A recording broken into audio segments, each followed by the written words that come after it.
Welcome back everyone on English Zone channel, and here we have the important MCQs related to DSSB TGT English Literature exams जो आपका TGT post के लिए 2024 में होने वाला है एग्जाम। उसके लिए आपके नोटिफिकेशंस आ चुके हैं, फॉर्म फिलिंग स्टार्ट हो चुकी है। तो इस सेशन में हम जो क्लास लेंगे वो इंग्लिश लिटरेचर और ग्रामर दोनों से होगी आप सभी के लिए। और ये सबसे पहली जो क्लास होने वाली है वो इंट्रोडक्शन टू लिटरेचर से होगी, जिसमें इंपॉर्टेंट MCQs इंक्लूड करे हुए हैं। इसके साथ ही साथ फ्रेंड्स जो भी आपके सिलेबस में राइटर्स और नॉवलिस्ट, ड्रामेटिस्ट, पोएट इंक्लूडेड हैं, उनसे हम सेपरेट क्लासेस लेंगे। उनकी डिटेल क्लासेस होंगी, उनके वर्क्स, उनकी लाइफ, उनके लिटरेरी करियर से related.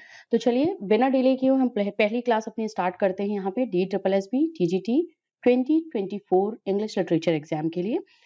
You will have time to answer the questions, and here we have the very first question: which of the following is the oldest form of literature? You have to give the right answer of this question. Options we have drama, poetry, novel and prose. आपको बताना है सबसे oldest form literature का क्या है, and obviously we have the correct answer option B. Poetry के बारे में हम बात करेंगे। जो poetry है पहले जो होती थी वो oral form में सबके सामने जो गाई जाती थी, ओरल फॉर्म में एक दूसरे को कम्युनिकेट किया जाता था, एक दूसरे को बताया जाता था। जो कवि होते थे, बार्ड कवि जो होते थे, पोएट होते थे, वो एंशिएंट टाइम में, ओल्डेस्ट टाइम में अपनी जो गायन के माध्यम से अपनी बातों को कहते थे, समझाते थे दूसरों को। तो यहाँ पे हम बात करेंगे poetry is the oldest form of literature. So option B is the answer of the question number first of the session here we have. Next we have the question number 2. The term drama originates from which language? Which language का मतलब यहाँ पे पूछा जा रहा है। Drama का जो अगर हम प्रादुर्भाव की बात करते हैं तो ड्रामा जो है वो कहाँ से, किस लैंग्वेज से निकल के आया है। आपको इसका आंसर देना है इंग्लिश, अरेबिक, संस्कृत या है ग्रीक लैंग्वेज से निकल के आया है। तो ड्रामा को अगर हम बात करते हैं तो ड्रामा जो हमारा है ये आप सभी जानते हो एक परफॉर्मेंस बेस्ड होता है, जिसमें हम ये थिएटर में पहले परफॉर्म किया जाता था एंड फिर आपको बुक के फॉर्म में जो भी परफॉर्मेंस हुआ करती थी वो बुक के फॉर्म में अवेलेबल होने लगी। और ड्रामा को अगर हम बात करेंगे ऑप्शन डी हमारा करेक्ट आंसर होगा। ये ग्रीक लैंग्वेज से निकल के आया हुआ है, जिसके बारे में हम बात करते हैं, जिसका मतलब होता है एक्ट। ओके, अगर हम बात करते हैं तो इसका मतलब होता है ड्रामा का मतलब डीड से हुआ, जो बोलते हैं एक्ट। ओके, स्पेसिफिकली अगर हम बात करते हैं ड्रामा के ओरिजिनेटिंग जो लैंग्वेज है that is Greek language. Option D is the answer. Next number third question, in which year was the globe theatre built? अगर ग्लोब थिएटर के बिल्ट की बात करते हैं, ग्लोब थिएटर आप सभी इसे परिचित हो गए, जानते हो आप। जो ग्लोब थिएटर है वो जो है एसोसिएट किससे करता है? शेक्सपियर से करता है। और ये स्पेसिफिकली एलिजाबेथेनेरा की बात है। तो ग्लोब थिएटर का जो बिल्ट हुआ है वो किस ईयर में हुआ है? आप सभी इसका आंसर दीजिए and the answer we have that was option D 1599। We have the answer 1599 की बात करते हैं, आंसर 1599 होगा। और आप मुझे बताइएगा किस ईयर में ये एक तरीके से इस पे कॉट फायर जो हुआ था वो किस ईयर में हुआ था, उसका आपको बताना है answer. Which year it was destroyed by fire? You have to go for the, देखिए कुछ क्वेश्चंस हम यहाँ पे आपसे बीच बीच में भी पूछेंगे सो दैट आपको उसी से रिलेट करता हुआ जो क्वेश्चन है, जैसे ग्लोब थिएटर की हम बात करते हैं तो इससे 2-3 क्वेश्चंस आपके बनते हैं। या तो ये होता है कि किस ईयर बिल्ट हुआ है, आपसे पूछा जा सकता है कि which year Globe Theatre was destroyed. Okay, Globe Theatre was destroyed by fire. तो you will give the answer of this question in comment section. Okay, right answers आप सभी दीजिएगा। तो चलिए इस क्वेश्चन का आंसर हमने देख लिया। एसोसिएट किससे करता है? ये एसोसिएट करता है विलियम शेक्सपियर से। इसमें विलियम शेक्सपियर का शेयर था और मैक्सिमम विलियम शेक्सपियर के प्लेस जो थे वो इसी थिएटर में परफॉर्म्ड हुए हैं। नेक्स्ट नंबर 4 क्वेश्चन को देखते हैं। Who is the author of the Spanish tragedy? Spanish tragedy के ऑथर का नेम बताना है।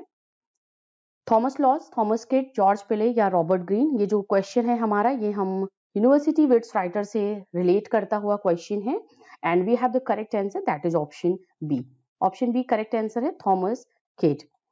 थॉमस किड के बारे में अगर हम बात करते हैं, इससे थोड़ा सा हम इस क्वेश्चन से रिलेटेड कुछ आंसर इसके देखते हैं। जो कि इंपॉर्टेंट फैक्ट्स हैं वो उसके बारे में हम बात करेंगे। ये ऑलमोस्ट जो ये लिखा जो गया है इसके बारे में जो बात करेंगे, ये लिखा गया है 1582 से 1592 के मिड में लिखा गया है, रिटन।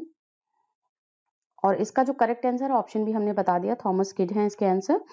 और जो कि ये अगर हम बात करते हैं what is the genre of this play, that is revenge play, एक रिवेंज ट्रेजिक प्ले है। विलियम शेक्सपियर का हैमलेट इसी प्ले से इन्फ्लुएंस्ड है। आप कह लो कि ऑलमोस्ट थॉमस किड ने जो लिखा है स्पेनिश ट्रेजेडी में, वो कहीं ना कहीं विलियम शेक्सपियर को बहुत प्रभावित किया और उन्होंने अपना प्ले हैमलेट जो है इसी रिवेंज ट्रेजेडी पे वो भी बेस्ड ऑन है और ये लिखा हुआ है। तो यहाँ पे हम इसके बारे में बात करेंगे कि ये जो प्ले है Spanish tragedy that is by Thomas Kyd and it was written between the year 1582 to 1592. This was the time of the Elizabethan era. We have the number 5 question. Drama originated in, drama का origination कहाँ हुआ है? हमने बात की थी इस question से कि किस लैंग्वेज से हुई है। तो इसका जो आंसर है ये ग्रीस में हुआ है, ग्रीक लैंग्वेज में हुई है, लेकिन ग्रीस सिटी में हुआ है। तो option A is the answer of the question number 5। Number 6 we have which one of these is not a type of drama. इन चारों ऑप्शंस में से बहुत इजी क्वेश्चन है जो कि अभी आपको लिटरेचर से रिलेटेड इंट्रोडक्शन जो हो रहा है लिटरेचर का, कि लिटरेचर में जॉनर्स क्या क्या होते हैं, कितने पार्ट में लिटरेचर को डिवाइड किया गया है, किस किस स्पेसिफिक जो इसके क्लासिफिकेशंस होते हैं उसमें आपका ड्रामा, आपका लिटरेचर लिखा जाता है। तो यहाँ पे स्पेसिफिकली ड्रामा की बात हो रही है क्वेश्चन नंबर 6 में कि which one is not a type of drama, tragedy, masque, farce या है बैलेड। तो ऑप्शन डी है, बैलेड जो है वो नहीं है ड्रामा का एक type. Ballad is a form of poetry. Okay, this is form of poetry, ये भी आपको जानना जरूरी है। अगर बैलेड आ जाता है क्वेश्चन में कि what is the form of ballad, तो आप कहोगे this is the form of poetry. Next number 7 question, which one of the following is not a prose work. आपको इसमें से बताना है कि ये एक तरीके से वही क्वेश्चन फिर से पूछ लिया गया है कि कौन सा इसमें से प्रोज वर्क में नहीं लिखा जाता है, या है कि प्रोज का फॉर्म कौन सा नहीं है, the farce, the essay, biography या मेमोरी। ऑप्शन ए हम करेक्ट आंसर करेंगे, फेयर्स, ऑप्शन ए, क्योंकि ये क्या है, ड्रामा का पार्ट है। ठीक है, ये एक तरीके का ड्रामा होता है जिसमें हम थोड़ा सा इसमें एक तरीके से लाफ्टर की चीजें होती है, थोड़ी सी ऐसी जो चीज होती है जो लोगों के अंदर क्रिएट करती है, कुछ इलॉजिकल चीजों के साथ में ये लिखा जाता है। ड्रामा कुछ पार्ट होता है, ड्रामा में एक आध पार्ट को बोल देते हैं this is related to farce. तो थोड़ा सा ऐसी सिचुएशंस क्रिएट कर जाती हैं, इसमें की जाती है इस तरीके के ड्रामा में, जहाँ पे आपको लाफ्टर क्रिएट होता है, आप खुद हंसते हो। नंबर 8 क्वेश्चन है, वैसे ड्रामा कॉमेडी भी होता है, ट्रेजेडी भी होता है, ट्रेजिक प्लेस में बेसिकली ये चीजें होती हैं। Number 8 we have the question, which one is a major poetry form. इन चारों ऑप्शंस में से मेजर पोइट्री फॉर्म कौन सा है, आपको आंसर देना है। The farce, the pastoral, the gothic या है the masque. Option B is the answer of the question. Pastoral poetry लिखी जाती है जो कि शेफर्ड्स की लाइफ पे बेस्ड ऑन होता है। पेस्टोरल एलेजी भी होती है और वो ये फॉर्म है पोइट्री का। ठीक है, this is the form of poetry that is pastoral. बाकी the farce is related to drama, gothic जो है वो हमारा प्रोज वर्क से रिलेटेड है, एंड यहाँ पे जो द मास्क जो है that is also related to drama. Number 9 question, friends please आप क्वेश्चन का आंसर भी देते रहो, इससे आपका प्रिपरेशन लेवल भी पता चलेगा, एंड साथ ही साथ हमारे साथ सेशन में जुड़े रहिएगा। आगे आने वाले डेज में आपको इम्पोर्टेंट क्वेश्चंस, इम्पोर्टेंट जो टॉपिक्स हैं आपके टीजीटी सिलेबस में DSSB उससे देखने को मिलेगा। तो चलिए हम यहाँ पे बात करते हैं नंबर 9 क्वेश्चन की, which is suppose to be the first regular tragedy in English. English में लिखी गई जो फर्स्ट ट्रेजिक प्ले है वो कौन सी है, आपको बताना है। ऑप्शन ए मॉर्डी आर्थर, गॉर्बोजिक, या है आपका ट्रायलस क्रेसेडी, या है आपका रॉयस्टर एंड डॉयस्टर। तो option B would be the answer.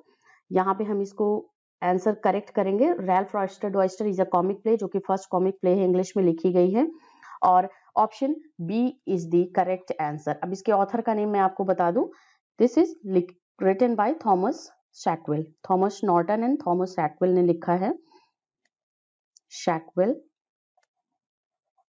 And Norton, Thomas Norton, ये आंसर जरूर आप लिख लीजिएगा। And it was first performed in, क्योंकि पहले जो प्लेज होते थे वो मोस्टली जो होते थे ये परफॉर्म्ड होते थे, ठीक है।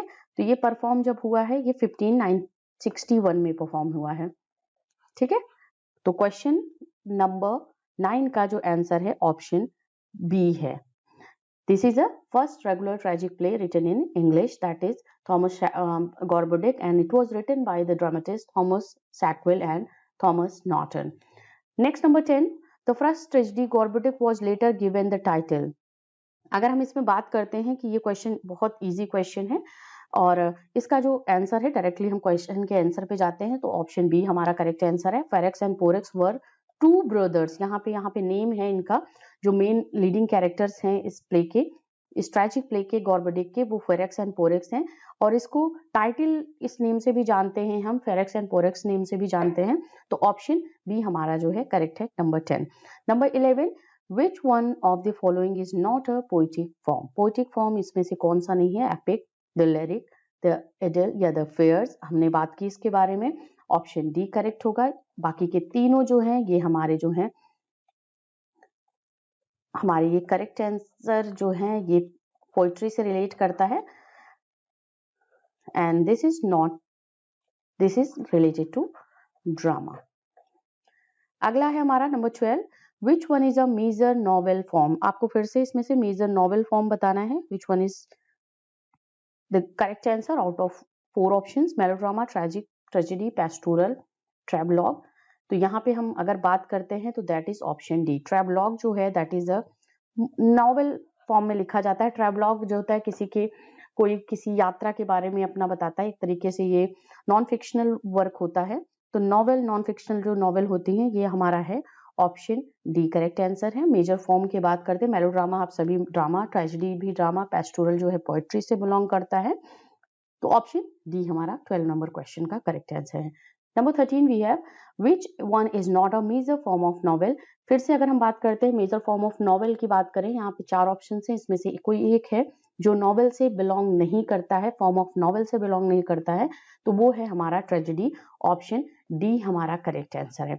बाकी के तीनों यहाँ पे ये जो है ये फॉर्म ऑफ नॉवेल है। अगर हम ट्रेवलॉग की बात करते हैं तो ये नॉन फिक्शन होता है। गोथिक एंड क्रिस्क जो आपके फिक्शन नॉवेल्स में रिगार्ड किए जाते हैं, नॉन फिक्शनल एंड फिक्शनल जो कैटेगरी होती है नॉवेल की। 14 क्वेश्चन को देखते हैं। Interlude is a type of, interlude की बात यहाँ पे हो रही है। इंटरल्यूड क्या है, इसका आंसर आपको देना है। ऑप्शंस भी है novel, poetry form, prose form या है drama. And if we talk about interlude, this is related to, देखिए ऑप्शन डी इसका करेक्ट आंसर है। हम सभी जानते हैं ड्रामा में रिलेट करता है इंटरल्यूड, एक तरीके का आप बात कर लो, this is kind of interval. Okay, जो इंटरल्यूड का जो मीनिंग होता है वो इंटरवल से रिलेटेड है। एक तरीके से जो चीजें चल रही होती हैं, जैसे कोई ड्रामा में कोई चीज होती है तो वहां पे इसको एक तरीके से इंटरवीन करना होता है, थोड़े से ऐसी चीजें बताई जाती हैं उसमें ड्रामा के बीच में, तो वहां पे इंटरल्यूड इसको बोलते हैं, जो कि इंटरवेंशन टाइप का होता है बिटवीन द एक्ट्स या बिटवीन द आपका जो, और स्पेसिफिकली ये मेडिवल टाइम में, जब मेडिवल ड्रामा लिखा जाता था उस टाइम पे ज्यादा यूज हुआ है उस टाइम के लिटरेचर में। और उस टाइम के ड्रामेटिक जो सीक्वेंसेस हुआ करते थे और ड्रामेटिक प्लेस जब लिखे जाते थे, interlude was one of the popular thing that was written at the time of the medieval drama. Okay, so option D is the answer of the question number 14. Number 15 we have the miracle plays principally deal with the miracles performed by। अब आपको देखिए यहाँ पे फिर से medieval literature से, medieval drama से specifically question आया है। मेडिवल ड्रामा से रिलेटेड हमारा एक वीडियो अपलोडेड है ऑलरेडी इस चैनल पे, वो उसका लिंक मैं आपको यहाँ पे मेंशन कर दूंगी, तो प्लीज आप उसको जरूर एक बार वॉच आउट कर लीजिएगा। या उसको आपको यहाँ पे थंबनेल दिख रहा होगा, आपको ये पिक्चर दिख रही है, ये इसी नेम से हमारा है, आप इसका थंबनेल से पहचान सकते हो। तो चलिए मिरेकल प्लेस के बारे में हम बात कर रहे हैं यहाँ पे, और आपको मैं बता दूं मिरेकल प्लेस है मेडिवल ड्रामा का पार्ट है, उस टाइम पे बहुत पॉपुलर हुआ करते थे। मिरेकल मीन्स होता है चमत्कार, जैसे आप कोई संत महात्मा होते हैं, जब वो कुछ चमत्कार करते हैं तो उस तरीके के प्लेस को जो लिखा जाता था, उनके उस चमत्कार के ऊपर, मिरेकल के ऊपर जब चीजें लिखी जाती थी उसको ड्रामा फॉर्म में लिखा जाता था, तो वो हमारा होता था मिरेकल प्लेस। तो यहाँ पे हम ऑप्शन सी को करेक्ट करेंगे। जो डील विद करता है ये सेंट्स एंड सेजेस के मिरेकल्स जो परफॉर्म करते थे, वो उसके बारे में बात होती थी मिरेकल प्लेस में।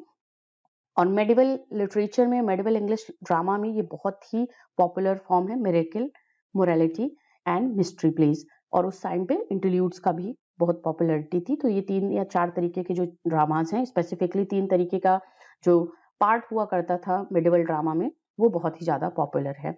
16 नंबर क्वेश्चन है, virtue and vices are personified. देखिए फिर से यहाँ पे अभी हम मिरेकल प्लेस की बात कर रहे हैं, अब एक फॉर्म ऑफ और प्लेस का यहाँ पे जो मेडिवल ड्रामा से बिलोंग करता है वो हम बात कर रहे हैं यहाँ पे।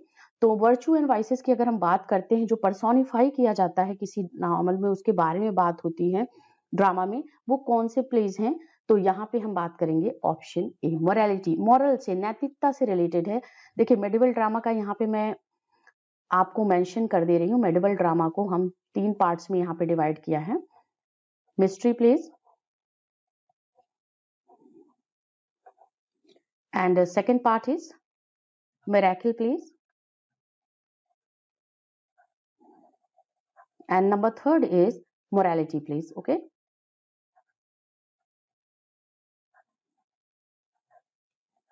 बहुत ही अच्छे से मैंने अपने इस वीडियो में आपको बताया हुआ है, तो आप जरूर इसको वॉच आउट कर लीजिएगा। नंबर 16 के बाद 17 क्वेश्चन देखते हैं। Which one of these is a type of drama? Epic, farce, ode and satire. तो ऑप्शन बी को हम करेक्ट करेंगे। बाकी के 3 एपिक, ओड एंड सटायर, ये आपका एक तरीके से हम बात करते हैं, ये पोएट्री फॉर्म में है।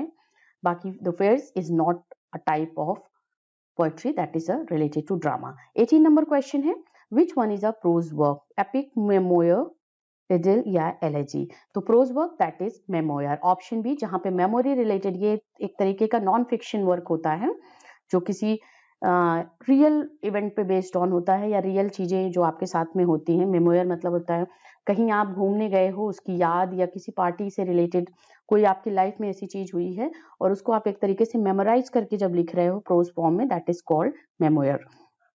18 नंबर क्वेश्चन में बात करेंगे हम नंबर बी ऑप्शन की, that is correct. Please do like this session friends, and जो अभी ज्वाइन कर रहे हैं वो वीडियो के एंड में एक बार इसे रिवर्स करके स्टार्टिंग से जरूर वॉच आउट कर लीजिएगा अभी तक के 16 क्वेश्चन जो हमने डिस्कस करा है। Number 19 we have an ode is a form of poetry. बिना डिले के हुए ऑप्शन सी को हम करेक्ट करेंगे। Option C, here we have the answer. उसके साथ साथ क्वेश्चन नंबर 20 भी दिया गया है, a ballad is a form of. Ballad के बारे में बात करते हैं। देखिए ओड जो फॉर्म होता है वो हमारा एक तरीके का जो पोएट्री फॉर्म है, और ये स्पेसिफिकली जॉन कीट्स ने बहुत ज्यादा पॉपुलराइज किया हुआ है, और किसी ओकेजन पे ये होता है, किसी विशेष अवसर पे लिखा जाता है। एक तरीके का ओड जो होता है वो किसी को एड्रेस करते हुए लिखा जाता है। स्पेसिफिकली यहाँ पे एड्रेस की बात होती है, किसी के संबोधन की बात होती है, किसी को संबोधित करते हुए लिखा जाता है, संबोधित करना होता है। और ode to nightingale, ode to Psyche, and ode to Grecian, ode on Grecian, and ये सब के कुछ ओड्स हैं, पोएट्री हैं जो लिखे हैं। अब हम नंबर 20 क्वेश्चन में जो बात कर रहे हैं वो बैलेड की बात कर रहे हैं। बैलेड मतलब एक तरीके का आपका होता है, एक सॉन्ग फॉर्म में होता है। तो ये किसका है? पोएट्री का है। सबसे पहले इसके बारे में बात करेंगे। Ballad is a form of poetry that is related to poetry, और ये एक तरीके से बैलेड जो होता है ना, थोड़ा सा आपका लंबा होता है, थोड़ा लॉन्ग पोएम होती है ये, जिसमें किसी हीरोइक डीड्स के बारे में बात होती है, किसी स्टोरी को एक तरीके से गाते हुए स्टोरी बताई जाती है, स्टोरी इन सॉन्ग फॉर्म आप कह लो इसको। तो ये हमारा बैलेड रिलेटेड होता है। ठीक है, कुछ ऐसे आपके, अगर हम एग्जाम्पल्स की बात करते हैं, जैसे आप सभी जानते होंगे जॉन कीट्स की ही पोयम है ला बेली डैम्स एंड मर्सी। ये है ला बेली डैम्स एंड मर्सी, ये भी बहुत लंबी पोयम है। तो एक लॉन्ग फॉर्म में ये लिखी जाती है, सैंस मर्सी, ये है कीट्स की पोयम। और इसके साथ ही साथ Rime of the Ancient Mariner, the Rime of the Ancient Mariner, Rime होता है ME, द एंशिएंट, ये कॉलरिज की पोएम है। जो दो इंपॉर्टेंट अगर हम बात करते हैं, इसके साथ ही साथ सॉलिटरी रिपर है, द लेडी ऑफ शैलेट भी है और लूसी ग्रे पोएम है। ये कुछ ऐसे पोएम्स हैं जो कि बैलेट फॉर्म में लिखी गई हैं। Next question number 21 we have, who is the author of the Spanish tragedy? इसके बारे में हमने बात कर ली है, तो ऑप्शन बी हमारा करेक्ट आंसर है। Number 22, which of the following play is written by George Peele? आप सभी को इसका आंसर टाइटस एंड्रोनिकस जो है ये प्ले के, इस प्ले में अगर हम आंसर के बारे में बात करेंगे, इस प्ले के आंसर को देखते हैं तो टाइटस एंड्रोनिकस जो है, ये जो प्ले है ये कहीं ना कहीं कोलैबोरेट करके ये जॉर्ज प्ले के साथ में शेक्सपियर ने लिखा हुआ है। तो अगर आंसर आता है, बाकी ये जो हमारा प्ले है, ये जो प्ले है ये हमारा थॉमस लॉज ने लिखा है। तो टाइटस एंड्रोनिकस जॉर्ज प्ले ने लिखा है। बाकी ये इस में जो करेक्ट आंसर माना गया है ये ऑप्शन ए, क्योंकि कुछ कुछ जो क्रिटिक हैं वो मानते हैं कि Titus Andronicus is a collaboration work of Shakespeare with George Peele. तो यहाँ पे शेक्सपियर का नेम मेंशन नहीं है या दिया गया है। तो इन चारों ऑप्शंस में से हम जॉर्ज प्ले से स्पेशली बात कर रहे हैं, जो कि एक यूनिवर्सिटी वेट्स राइटर थे। तो ऑप्शन हम ए को करेक्ट करेंगे। और next we have the question number 23 we have here, which one is not a form of novel? इन चारों ऑप्शंस में से फिर से नॉवेल के बारे में बात हो रही है। इन चारों ऑप्शंस में से जो नॉवेल का फॉर्म नहीं है वो ऑप्शन सी है, पेस्टोरल पोएम्स को बोलते हैं, पोएट्री का फॉर्म है ये। बाकी के A, B and D, these are the form of novel. Next we have the question number 24, the elegy is a form of poetry. Option C already answer यहाँ पे मेंशन था। नंबर 25 को देखते हैं। तो यहाँ पे हमने बात कर ली, elegy is a form of poetry. Next number 25, a sonnet is a form of, sonnet के बारे में बात करेंगे। सोनेट जो फॉर्म है वो पोएट्री का फॉर्म है। ये 14 लाइंस पोएम होती है और इसमें स्पेसिफिकली हम बात करते हैं शेक्सपियरियन सोनेट, स्पेंसरियन सोनेट, ये पेट्रार्कन सोनेट पे बेस्ड ऑन होते हैं। तो ये कुछ सोनेट के फॉर्म्स हैं जो कि सब कैटेगरीज की है। 14 लाइंस की स्पेसिफिकली ये पोएम होती है। Next number 26 question, Shakespearean sonnet contains lines. Shakespearean sonnet की अगर हम बात करते हैं तो ऑब्वियसली सोनेट में 14 लाइंस होती हैं, तो यहाँ भी 14 लाइंस ही होंगी। 14 लाइंस थी क्वार्टरन एंड कपलेट में डिवाइडेड होता है। A B C D E F और जी का इसमें सीक्वेंस होता है, जो राइमिंग पैटर्न होता है, लाइंस का सीक्वेंस होता है। 4 यहाँ पे 3 क्वार्टरन्स होते हैं। क्वार्टरन्स मीन्स एक स्टैंजा में 4 लाइंस होंगी आपकी, 1 स्टैंजा 4 लाइंस एंड तो ये 3 पार्ट्स में 3 स्टैंजाज होंगे इसमें पूरे, means 4 into 3 and obviously 1 couplet. Okay, तो ये हमारा ऑप्शन शेक्सपियरियन सोनेट का है। Number 27, Why were the interludes introduced? Interludes को क्यों इंट्रोड्यूस किया गया, इसका आंसर आपको बताना है। They pleased the common class of the spectators. They provided comic relief. They had better theatrical effect, या they dealt with the real problems of life. Obviously B को करेक्ट करेंगे क्योंकि ट्रेजिक प्लेस में इसको use करा गया है interludes को। तो एक तरीके से था कि ऑडियंस को कॉमिक रिलीफ दिया जाता था, थोड़ा सा एक इजी फील करे, थोड़ा सा रिलैक्स फील करे, जो अभी तक की चीजें हुई हैं ड्रामा में, ट्रेजिक प्लेस में। तो वो सीक्वेंस से थोड़ा सा उनका मूड थोड़ा सा एक तरीके से चेंज करने की कोशिश की जाती है। तो इसीलिए इंटरल्यूड्स का इंट्रोडक्शन हुआ है ड्रामा में। ऑप्शन बी को ऑब्वियसली हम करेक्ट करेंगे। 28 we have the mystery plays deals with, अभी तक मिरेकल मोरालिटी प्लेज के बारे में हमने बात की। मिस्ट्री प्लेज जो है ये बाइबलिकल थीम्स पे बेस्ड ऑन होते हैं। मिस्ट्री का मतलब है जो रहस्यमयी चीजें होती हैं, जैसे बाइबल्स की जो एक मिस्ट्री, एक जो आप बात कर लो कि जो बाइबल में लिखा गया है उसके पीछे what was the reason, what was the cause, वो what was the main point of writing that things. तो उसको उस मिस्ट्री को रिवील करना या उस मिस्ट्री को बताना, that is called related to mystery plays and biblical themes पे बेसिकली ये बेस्ड ऑन है। Number 29, what is the function of chorus in the play? Chorus का फंक्शन क्या होता है प्ले में, वो आंसर करना है। तो यहाँ पे 4 ऑप्शंस दिए गए हैं। Chorus is a band of singer who sing, जो गाते हैं। या है option B, they comes to declare the ending of an act, या वो एक्ट का डिक्लेयर करते हैं कि एंड हो गया है एक्ट का। Chorus explain the past and future events in the play, ये ऑप्शन हो सकता है। या ऑप्शन है D, chorus represent the views of the dramatist, dramatist का व्यू रिप्रेजेंट करते हैं कोरस, इसलिए उनका इंट्रोडक्शन हुआ है, उनका काम यही होता है। ऑप्शन सी को हम करेक्ट करेंगे, जो कि सबसे परफेक्ट हमारा है।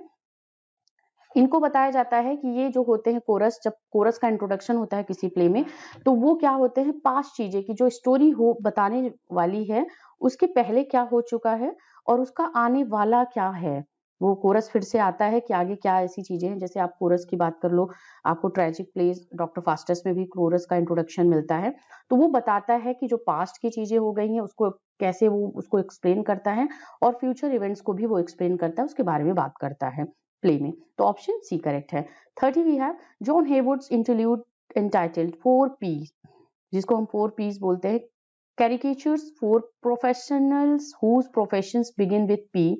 In the 4 professionals listed below, which one is wrong?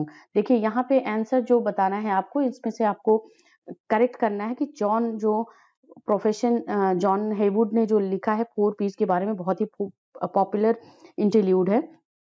तो आपको यहाँ पे करेक्ट आंसर बताना है इन चारों ऑप्शंस में से कौन सा नहीं है जो 4 P's में इनके डिवाइडेड है, जो किसी प्रोफेशन से रिलेटेड बात हो रही है। और इन चारों ऑप्शंस में से the piper, the palmer, the pedlar, the pardoner, तो ऑप्शन जो करेक्ट आंसर है वो हमारा यहाँ पे ऑप्शन ए करेक्ट आंसर होगा। Piper is not a that was divided, that was written by interlude में, जिसमें 4 P's का इंट्रोडक्शन है, उसमें ये नहीं है। तो इसका पूरा जो जो ये नाम है यहाँ पे हम बात करते हैं, ये तीनों तो हैं, फार्मर, पेडलर, पार्टनर, और एक है पोटी कैरी। ठीक है, पोटी कैरी, CARY, पाल्मर, पेडलर, ये 4 प्रोफेशंस की बात हो रही है, एंड पार्टनर, 4 P's। ओके, इसमें जो है एक पार्टनर, पार्टनर जो फार्मासिस्ट, पोथोकैरी का मतलब यहाँ फार्मासिस्ट का मतलब हुआ है, और इसमें कोई फीमेल कैरेक्टर नहीं है। एक और इम्पोर्टेंट चीज इसके बारे में, तो ये जॉन हेवुड का इंटरल्यूड है, और piper is not one of the 4 P's, that is palmer, pothecary, या है पेडलर, एंड है partner. Number 31, how many dramatic unities were recommended by the Greeks? Greeks के थ्रू कितनी ड्रामेटिक यूनिटीज का जो होता है रिकमेंडेशन दिया गया है? तो यहाँ पे ऑप्शन सी को करेक्ट करेंगे, 3 ड्रामेटिक यूनिटीज, जिसमें से अरिस्टोटल ने जो दिया है, ये अरिस्टोटल ने जो टर्म दिया है 3 यूनिटीज के बारे में जो बात करी है, unity of action,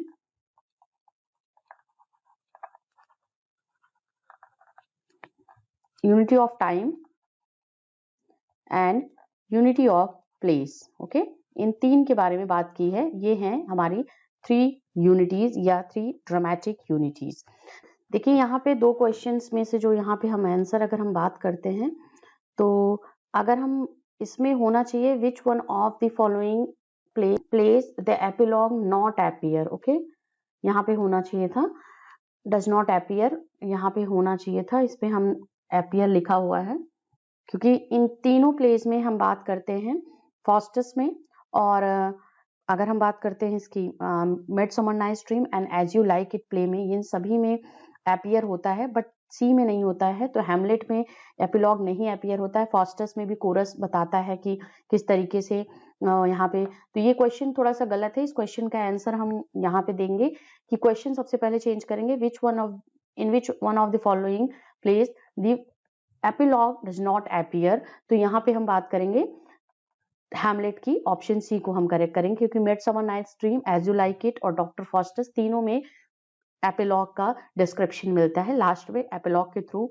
in dramas का एंड होता है। तो ऑप्शन सी करेक्ट होगा। हैमलेट प्ले में एपिलॉग ऐसा कुछ नहीं है उसमें, तो ऑप्शन सी को करेक्ट करेंगे। Number 33, what is meant by catastrophe? Catastrophe का मतलब क्या होता है? या तो ये है option A the ending of tragic comedy, या है ending of tragedy, ending of farce, या एंडिंग ऑफ कॉमेडी। तो ऑप्शन बी को करेक्ट करेंगे, the ending of tragedy. Catastrophe होता है कि एक तरीके से जो कैटास्ट्रोफी जो सडन जो लास्ट में आपके प्लेस में जो एक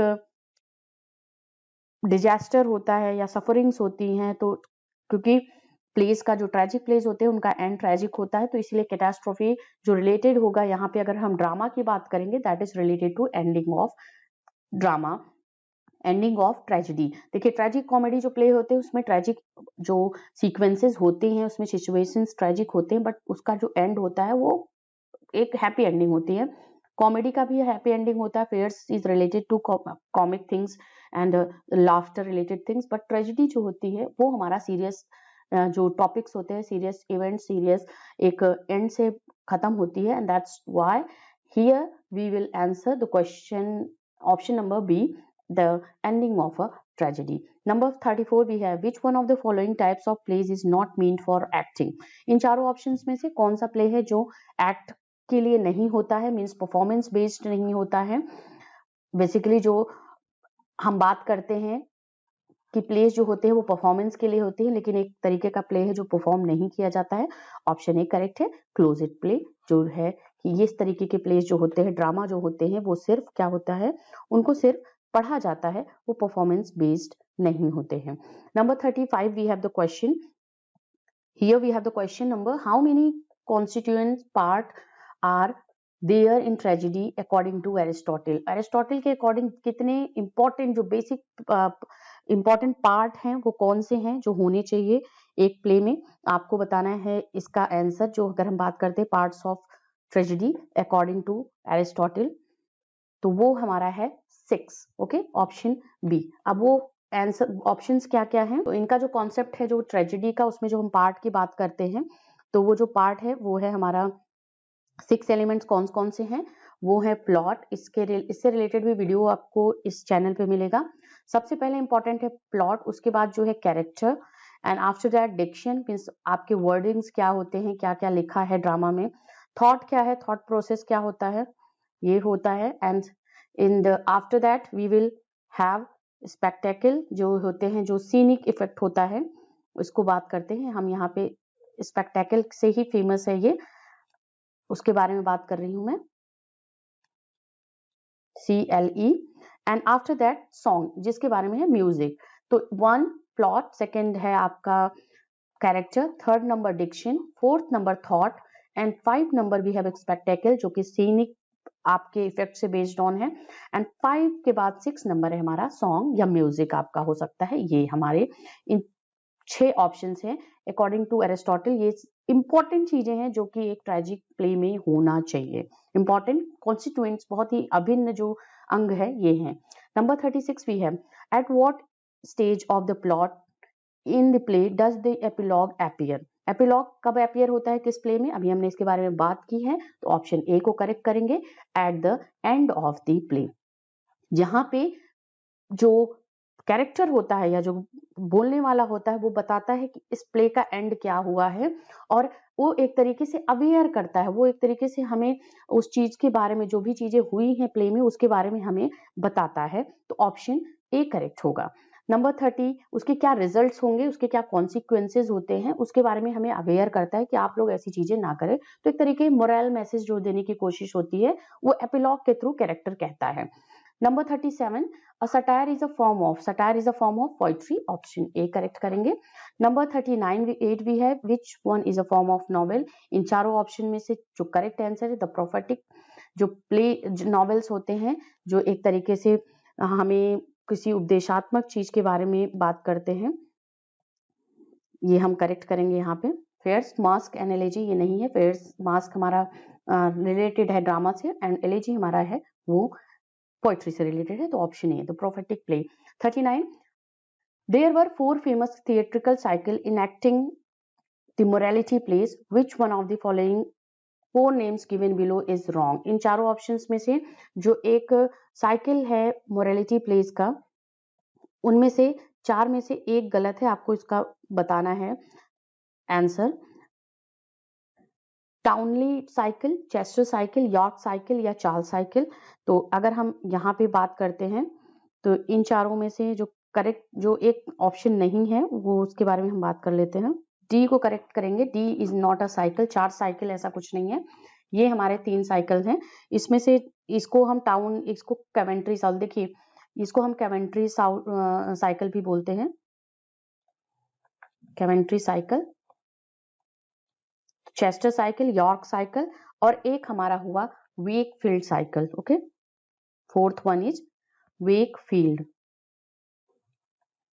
CYCLE, this is the 4 number cycle. ये मोरालिटी प्ले से बिलोंग करता है, और ये एक तरीके से जो बात करता है कि जो स्टेजेस क्या होते हैं यहाँ पे, उसके बारे में बात कर रही है। टाउनली साइकिल, जिसको हम कैवेंट्री साइकिल भी बोलते हैं, Chester cycle, York cycle, end of fourth number is Wakefield cycle. Which one is not a cycle, that is called Charles cycle. Okay, option D हमारा करेक्ट होगा। ये एक साइकिल नहीं है जो कि मोरालिटी प्लेन से बिलोंग करता है। This is a wrong option. Number 40, biblical themes were enacted इन। हमने बात की बाइबलिकल थीम की, जो हम बात करते हैं वो किसमें इनेक्ट करता है, तो वो हमारा क्या आता है, मिस्ट्री थीम्स में, मिस्ट्री प्लेज में करता है। ऑप्शन बी को करेक्ट करेंगे। Number 41, a soliloquy is defined as the loud thinking of a character who can hear this loud thinking। आपको बताना है कि soliloquy is a part of drama, जहाँ पे जो हीरो होता है या जो कैरेक्टर होता है वो अपनी एक तरीके से तेज आवाज में अपने मन में सोचता रहता है, लेकिन जो सामने वाला कैरेक्टर होता है उसके आसपास जो खड़ा होता है वो नहीं सुनता है, बट ऑडियंस सुनती है। तो यहाँ पे हम बात करेंगे the whole audience. Option B, कौन सुनता है इसको, लाउड थिंकिंग को, who can hear the loud thinking of the soliloquy of that character, that is by the whole audience. ठीक है, इसमें बाकी जो प्रेजेंट होते हैं कैरेक्टर्स, दूसरे कैरेक्टर स्टेज पे, वो नहीं सुन सकते हैं। इससे पता चलता है कि वो कैरेक्टर है वो आगे क्या प्लानिंग कर रहा है, क्या प्लॉटिंग कर रहा है, या क्या वो अपने मन में सोच रहा है उस चीज को लेकर के। तो ये एक तरीके से अवेयर हो जाता है ऑडियंस कि आगे क्या होने वाला है। ठीक है। 42, व्हाट इज मीन्ड बाय डेनाउनमेंट। डेनाउनमेंट क्या होता है, इसका आपको आंसर देना है। आपके अकॉर्डिंग ये क्या है, एंडिंग ऑफ कॉमेडी है, या है आपका एंडिंग ऑफ रोमांस, या है ending of tragedy, ending of historical place. तो ये यहाँ पे हम बात करते हैं, ऑप्शन ए को करेक्ट करेंगे। जो डेनाउनमेंट होता है वो किसी भी जो प्लेस जो होते हैं, ये एक तरीके से ऑप्शन करता है, एक इजी एंडिंग करता है। इसमें जो डेनाउनमेंट का जो मीनिंग होता है, यूनाइट द नॉट। ठीक है, तो ये डेनाउनमेंट का एक तरीके से मतलब आप समझ लो कंक्लूजन होता है। तो ये रिलेटेड है किससे, ending of comedy. 43, the resurrection of Lazarus was a very popular play in the 15th century. ये आपको बताना है, इट वाज अ, बताना है क्या ये मोरालिटी प्ले है। 15th सेंचुरी की बात हो रही है, तो मिडिवल ड्रामा के, मिडिवल टाइम के आसपास की बात हो रही है, मिडिवल ड्रामा से रिलेटेड ये क्वेश्चन है आपका। तो ये मोरालिटी प्ले है, मिस्ट्री प्ले है, या है आपका मिरेकल प्ले, या है आपका ऑप्शन डी इंटरल्यूड। ये ऑप्शन सी है हमारा, ये मिरेकल प्ले से बिलोंग करता है। ऑप्शन सी को करेक्ट करेंगे। और ये बाइबलिकल जो मिरेकल प्लेस है, जैसे जो सेंट्स हैं, उनकी मिरेकल, जो लजारस थे, ये सेंट थे, ये सेज थे, उनके मिरेकल पे बेस्ड ऑन है। तो ऑप्शन ये बाइबल पे स्टोरी बेस्ड लिखी गई है, तो इसके ऑथर का नेम जो है वो नहीं पता है, इसमें अननोन है, एनोनिमस है। 44 है, one of the following dramatist has written only tragedies, he is. किसने इन चारों ऑप्शंस में से सिर्फ ट्रेजेडी लिखी हुई है, John Webster, Ben Jonson, Marlowe, या है जॉन फोर्ड। ऑप्शन सी को करेक्ट करेंगे। यहाँ पे यहाँ पे मार्लो ने ट्रेजेडी प्ले ही लिखा है। Number 45, what is the most significant feature of the morality play. Morality play का जो सिग्निफिकेंट फीचर है वो ऑप्शन डी को करेक्ट करेंगे। They present vices and virtues as personified figure. जैसे यहाँ पे ग्लूटनी और सिंस के बारे में बात होती है, जो वाइसेस होती हैं, बुराइयां, अच्छाइयां, गुड एंजल्स, इन सब के बारे में पर्सोनिफाइड फिगर के रूप में इनको एक तरीके से प्रेजेंट करा जाता है ड्रामा में। 45 के बाद 46 क्वेश्चन को हम यहाँ पे ग्रामर का क्वेश्चन देखते हैं। इन चारों ऑप्शंस में से आपको बताना है कि one is the correct, which one is the correct, ये आपका को आंसर देना है कि कौन सा सेंटेंस इसमें से करेक्टली जो है वो ग्रामेटिकल पॉइंट ऑफ व्यू से करेक्टली लिखा गया है, मेंशन्ड है, वो बताना है। 46 क्वेश्चन है, C is either right nor wrong, या होना चाहिए C is nor right nor or wrong, C is neither right nor or wrong, या C is neither right nor wrong. तो ऑप्शन डी को करेक्ट करेंगे। ये हमारा है ग्रामेटिकली करेक्ट वर्जन। निदर के साथ में नॉर जो होता है वो प्रेजेंट होता है, तो यहाँ पे हम इसको करेंगे। इधर और होता है, निदर नॉर होता है। ठीक है, तो ऑप्शन डी है होगा जो correctly grammatical point of view से करेक्ट सेंटेंस है। 47 क्वेश्चन, ये भी सेम वही है, आपको बताना है इन चारों ऑप्शंस में से which one is the sentence which is grammatically correct out of these 4 option. तो क्वेश्चन जो है वो है, he went to Nepal 5 years ago, मतलब वो नेपाल 5 साल पहले चला गया। ठीक है। अब आपको बताना है इसका जो इंग्लिश ट्रांसलेशन होगा इन चारों ऑप्शंस में से कौन सा करेक्ट है। ऑप्शन है he went to Nepal 5 years ago dash he went to Nepal 5 years back, he went to Nepal 5 years before, he went to Nepal 5 years past। तो यहाँ पे हम ऑप्शन ए को करेक्ट करेंगे, पास्ट या इन सब जैसी चीजें नहीं होती हैं। ऑप्शन ए हमारा करेक्ट होगा कि वो 5 साल पहले ही चला गया। एगो, एगो का यहाँ पे बात हो रही है कि 5 साल पहले, बैक, बिफोर या पास्ट नहीं होगा। ऑप्शन क्वेश्चन नंबर 48 को देखते हैं। इसमें भी आपको फिर से बताना है which sentence is correctly grammatically correct. Before living home it began to rain, मतलब घर छोड़ने से पहले बारिश स्टार्ट हो गई, बारिश शुरू हो गई। तो ये कौन सा इंग्लिश में इसका ट्रांसलेशन कौन सा करेक्ट है? ऑप्शन ए मैंने आपको बता दिया। ऑप्शन बी को देखते हैं। As since I was living home it began to rain, as I was living home it began to rain, when living home it began to rain. तो इन चारों ऑप्शंस में से ऑप्शन सी होगा। As I was living home it began to rain, मतलब जैसे ही मैं घर छोड़ने वाला था वैसे ही स्टार्ट हो गई क्या, बारिश शुरू हो गई। बिफोर नहीं, एज, ज्यों ही मैं छोड़ने वाला था घर त्यों ही बारिश स्टार्ट हो गई। तो यहाँ पे ऑप्शन को सी को करेक्ट करेंगे। 49 भी देखते हैं, सेम बताना है आपको which one is the grammatically correct answer. Question है I have given up alcoholic drinks 2 years before. फिर से वही बिफोर से एगो का बात आ रही है।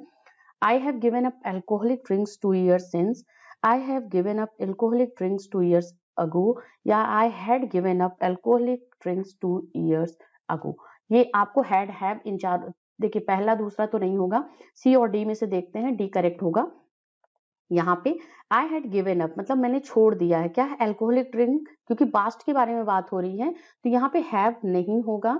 यहाँ पे हमारा जो करेक्ट आंसर होगा, इसके बारे में बात हो रही है, 2 साल पहले की बात हो रही है, तो आई हैड गिवन होगा। ठीक है, मैंने छोड़ दिया, ठीक है, मैंने छोड़ दिया क्या, एल्कोहलिक ड्रिंक्स 2 years अगो, मीन 2 साल पहले। 49 के बाद 50 क्वेश्चन देखते हैं। Same is related to the grammatical error, which part, which question, which sentence has a correctly grammatically correct. I told to her to give me that book, मैंने उससे कहा कि मुझे वो बुक दे दो। इसका ग्रामर, इंग्लिश ग्रामर में क्या ट्रांसलेशन होगा, पहला बता दिया आपको। सेकंड है I said her to give me this book, I said to her that to give me that book, I asked her to give me that book. ये option D correct होगा। ये हमारा इनडायरेक्ट फॉर्म में question आया हुआ है, तो यहाँ पे इनडायरेक्ट जो हमारा सेंटेंस है ये यहाँ पे बात कर रही है।